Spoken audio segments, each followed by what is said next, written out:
It is Thursday, August 3rd, and I got a package in the mail from Penguin. And I don't know what this is. It's possible that I won a book from a Goodreads giveaway and forgot because it usually takes a little while for books to come in. So this is Watching Edie by Camilla Way.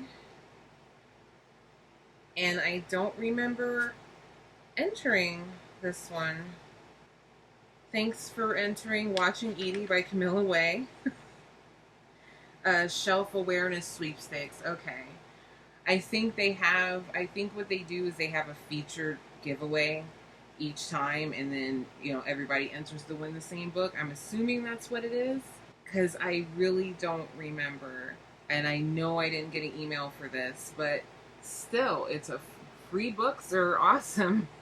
This is a suspense novel, and I've never even heard of this, but I have not read a good suspense in a while. It's going to be a while for me to get through this because, as I said with the other book, the last book I got in the mail, it's going to take me a while to get to this because I have a list full of arcs, and this is not an arc.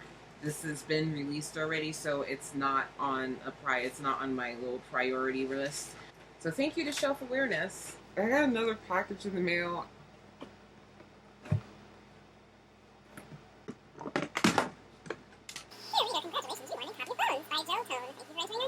Advanced and uncorrected proof, not for sale.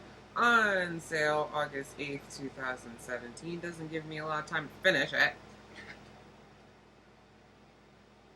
A cinematic true crime story set at the Mexican-American border about two very different brothers whose lives intertwine in an FBI drug investigation. I am so tired. A drug investigation and a champion racehorse. And don't remember. Do you think I remember? I have no idea where this came from. I don't remember.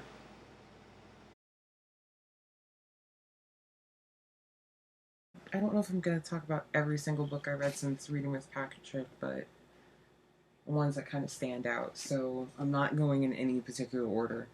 This was a book I checked out from my library, which is a graphic memoir, and it's called Fetch. How a Bag Dog Brought Me Home. And who's this? Nicole Georges. I guess it's Georges. This was so sweet. This is the story of this one human's adventures with the dog that she had pretty much from a kid to, I guess, her college years. The dog's name is Beija, something like that.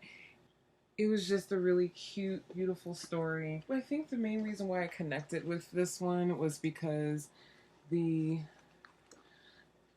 author is an extreme introvert, which, believe it or not, I am as well. Also, the dog herself is kind of troubled. It was a rescue, and it was not meant to be her dog. It was a dog that she got for her boyfriend that she had in high school. It ended up being her dog, and this is kind of the dog that nobody wanted because it was an antisocial dog, didn't like men, didn't like being touched. It was just, but I don't know. I connected with it. I think every time I read these stories about a person who's had their animal through thick and thin all these years, I think these are the ones I'm mostly a sucker for. But I just like the illustrations.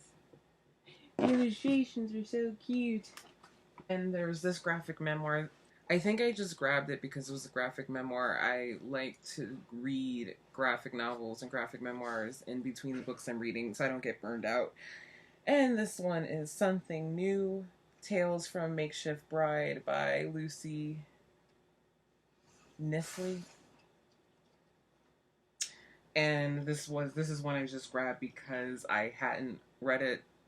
If I notice there's something in the graphic section that I haven't read, I will usually grab it. And this is basically the author's story of her relationship and breaking up with that person and end up getting engaged to that person, and her year of wedding planning And I actually thought it was cute. I didn't think I was gonna like it because I have never been big on weddings. I've never been the kind of person that's wanted a dream wedding, and the only marriage I had was the most horrific, traumatic marriage you could possibly have. So I just don't really have the greatest connection and the greatest feelings towards marriage and weddings. So I didn't really think I was gonna like it. I just grabbed it because these kind of books are easy reads, but I found myself, I really, really liked what she shared and all the ups and downs of planning. And the one thing I will say is every time I look at a graphic novel, I always, or memoir in this case, I always think to myself that I wish I could draw like that because I would love to do a kind of blog where, like this. So those are the two graphic novels. If I sound half dead, it is because it's later at night, as it is often. So I have to try to keep my voice down. There's a book I mentioned a long time ago that I was going to read called Library of Fates by Aditi Khurana. I think it's a young adult novel. When I entered to win an early copy of it, it didn't say adult. It didn't say young adult. It said fantasy, I think, which is why I'm not sure, but I believe it's a young adult. It's kind of a coming of age, but in a funky way. Basically, you have this princess of a kingdom. She doesn't believe in magic. She doesn't believe in any of the folklore that everyone else believes in, and she finds herself changing her mind when these horrific things happen. Her kingdom is completely seized by a rival of her father. Her parents are killed. Everyone is like everything's destroyed, and she finds herself escaping with an oracle, and she finds that there might be a way to change the past and change things so it never happen again, which is going to the Library of Fates, which she doesn't even believe exists. And her journey makes her question what's real and not real, makes her question the fact that she never believed in the stuff. And of course, she ends up learning a bunch of stuff about herself. I actually really liked it. I like the fact that the romance in it was itself just not conventional, not a normal trope style romance. To me, it wasn't anyway, because I'm not a big romance person with books, so if it's like really predictable, kind of gets on my nerves. But I actually really liked this book. I thought it was very beautifully written. I liked the style it was written in. I liked the folklore. I liked everything about it. It was really good. Like I said, I'm not going in any particular order. I have everything listed, so I'm just grabbing at it. So I read like blah, blah, blah. I read Life by Keith Richards, and this was a book I had actually wanted to read. What? How long ago? Like 7 years ago, I think. What? A very long time ago. Like when it came out, I remember seeing it and noting it in the back of my head. Like I really want to read this. And I just never got a chance to read it, but it was one of the blind date books. I decided to go ahead and read it. I really enjoyed that one. That one was really, really good. I wish I would have read it earlier. I just liked Keith Richards' perspective on the Stones and how everything came together. I liked reading his perspective on the death of Brian Jones. I thought it was really refreshing to say what he thought happened. I really enjoyed it. I really enjoyed how candid he was, and it's Keith Richards. I kind of wish that my father would have been alive to read this book. I think he would have really enjoyed it. I would recommend it. The Address by Fiona Davis was a digital galley. I distinctly remember when her first book, The Dollhouse, came out, and it was in the new fiction section. I was kind of drawn to it. It just didn't happen because there's only so many books you can read. So I forgot all about it. So when I saw The Address, I decided to read it.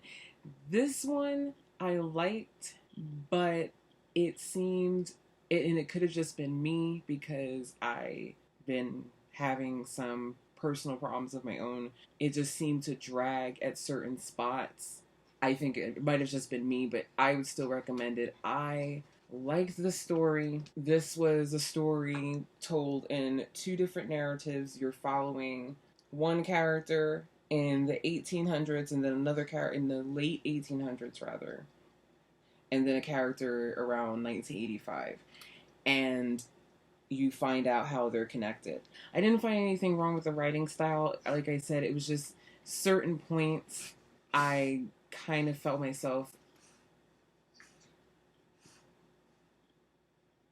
I kind of felt myself losing, not losing interest, but not being able to stay in the story. I really liked the ending. I liked how it was explained, how everything was connected. I liked the resolution. Not like it wasn't like a happy ending resolution, but it was like this is what went down and this is why this is this way, and I really like that. And I would recommend this, even though I kind of felt like it dragged. Did think it was. I still thought it was decent. Ready Made Thief by Augustus Rose. I am actually not sure of the genre. It's kind of like a thriller, but I'm not sure if it's young adult or not. But I always assume that if the protagonist is a teenager, it's young adult, but that may not always be the case. This one I had a hard time with. I mean, I could tell you that this book was a thriller and it's probably a young adult novel, but other than that, I don't know where to put it in. It's almost, some people said that it reminded them of like the Da Vinci Code, except for with a young protagonist, because it had like this cult feel and it was like this weird mysterious stuff. The protagonist starts out in high school, kind of was the kind of person who could melt into the crowd. She never stood out, and she started stealing stuff for other people and making money, and eventually she gets caught. She ended up getting set up by someone who's supposed to be her friend. I think they panicked and pinned it all on her, and she ended up in like a detention center. She ends up escaping the detention center, and then it tells her story how she somehow gets sucked into this kind of cult type deal, and it's revolving around this one artist and some of his art pieces, and some of them are called ready-made art pieces, which is why she's called the ready-made thief. It's like crazy because it involves drugs and women being groomed, which is creepy, and art and murder. It's just weird. It's just a weird one. I didn't really feel myself getting into it, but it did intrigue me enough that I actually completed the book. I didn't hate it. I thought it was pretty cool. The reviews are pretty good on it. It is out. Everything that I'm talking about is out already. But I would recommend it. I mean, we all have different tastes, so just because I don't love something doesn't mean I wouldn't encourage someone to read it. Impossible Views of the World by Lucy Ives. Woof. I can't even say it was bad. It was just why. I if it seems like a book isn't for me or a book is dragging, I at least try to get past a quarter of the book before I seriously think about putting the book down. I got into a third of the book, and I mean, besides the synopsis, I have no idea what this stupid thing was. I have no idea what this book was about, and it just like, we're a third of the way in. What are you doing here? Like, what are we doing here? And I thought it was just me. I'm like, well, maybe I need to read more. When I went to look at the first to read reviews, because that's where I got the galley from, a lot of people DNF'd it apparently, and those who finished the book didn't like it. And the before the book was even released, the rating was already below 3 on Goodreads. So that's pretty. I mean, it could be worse, but that's still pretty bad. I just I think like a lot of people, I got sucked in by the cover, reading the summary, the synopsis. It sounded pretty good. I just started reading this and I'm like, okay. It's not just that it wasn't going anywhere, because if it reads well and flows, then you can just keep reading it, but that was the thing. It didn't read well on top of the fact that it wasn't going anywhere. So I ended up dropping it because I felt like a third of the book is a decent amount to read before you decide you want to read anymore. So yeah, I dropped it. It just wasn't for me. Did not care. The Luster of Lost Things by Sophie Chen-Keller.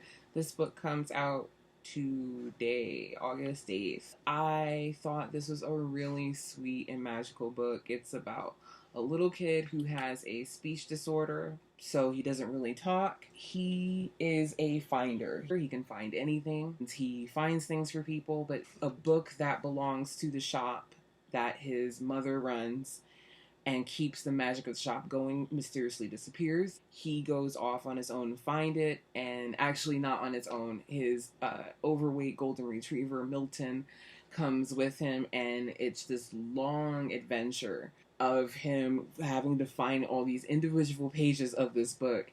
I thought it was really sweet. There were a couple of moments in the book where I'm like, ooh, this is a lot. Like a couple of pages could have been shaved off, but overall I thought it was really good and sweet and magical. Now, when I read some of the reviews, they thought that the language used wasn't the type of language that a 12, 13-year-old would use.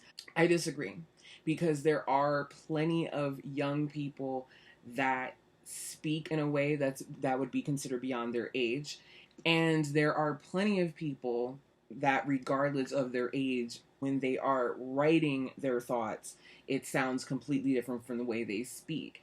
So a lot of people were thrown off saying, oh, this doesn't sound like a 12-year-old, sounds like an adult. So some people thought that this was an adult sharing his experience, something he went through as a kid, but the beginning of the book distinctly said this happened some months ago. How I see it is that this kid, he can speak, but his fear keeps him from speaking because he is so afraid that speaking is gonna ruin everything. And so he kind of gave up on trying to speak, even though he can. And I feel that all the words that he felt like he could not say were trapped in him. And I feel that, to me, I felt like it was not at all problematic that he was speaking or expressing himself like an adult, narrating like an adult. I personally don't see what the problem is at all. I did not have any problem imagining that a 12 or 13-year-old would speak this way if they were telling a story. That was the last book that I have finished, and that book is out today. I started reading this one. This is one of the books that I had won, and I wish I got it earlier because I would like to finish arcs before they're released, but I'm currently reading it now. I'm not going to finish it today. But I'm still going to get through it. I'm liking it so far. It's nonfiction, so nonfiction's always a different world for me, but that's it. So the next books I'm going to be trying to read, which are going to be released on the 15th, unless I'm mistaken. How to Find Love in a Bookshop by Veronica Henry, and How to Behave in a Crowd.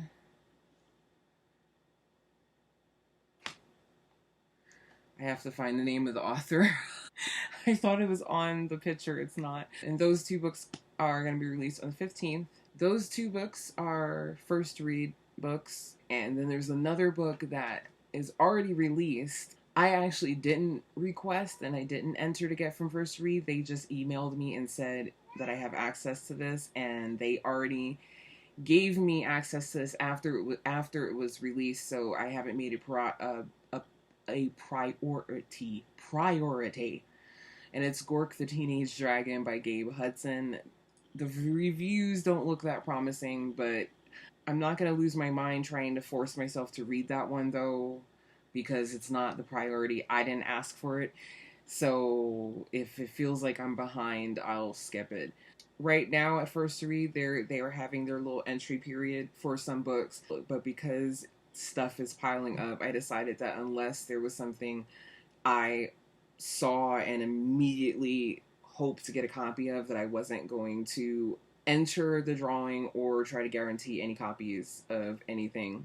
So I have not entered. So I think this is the first entry period that I have skipped since joining First to Read. And I don't even feel bad about it because I have plenty of books that are going to last me a while.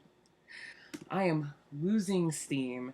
So that is it. If you read any of these books, I would like to know how you felt about them, or if you've heard of any of these books and you're interested in. I know that I don't really talk about the books at length, but I will talk to you guys hopefully sometime next week. I'm getting tired.